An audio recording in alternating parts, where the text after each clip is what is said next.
μάθημα 9. Στο μάθημα 9 θα δούμε πώς μπορούμε να δημιουργήσουμε ένα νέο τυπικό δωμάτιο. Θυμίζουμε ότι τα τυπικά δωμάτια είναι μία από τις πολύ βασικές αρχές του προγράμματος που μας επιτρέπει να στήσουμε και να χτίσουμε πολύ γρήγορα τα μοντέλα ίδρυυσης και τα μοντέλα αποχέτευσης του κτηρίου. Από το μενού βιβλιοθήκες επιλέγω τυπικά δωμάτια. Εμφανίζεται η φόρμα τυπικά δωμάτια, την οποία μπορώ να αυξομοιώσω όπως εγώ θέλω. Στο αριστερό μέρος βλέπουμε ότι τα τυπικά δωμάτια εμφανίζονται σε μορφή δέντρου, ταξινομημένα σε 3 κατηγορίες: κουζίνες, λουτρά και διάφορα. Εάν κλικάρω σε κάποιο από τα συγκεκριμένα δωμάτια, τότε κάτω δεξιά βλέπω το διάγραμμα της ίδρυυσης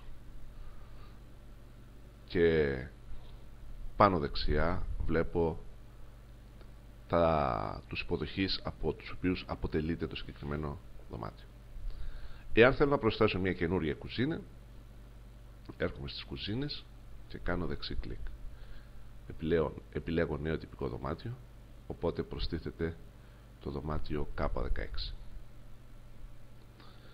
Στο λογιστικό φύλλο, στη στήλη κωδικός υποδοχεία, έρχομαι και επιλέγω να βάλω ένα νεροχύτη. Και ας πούμε ότι η κουζίνα που θέλω να χτίσω αποτελείται από 2 νεροχύτες.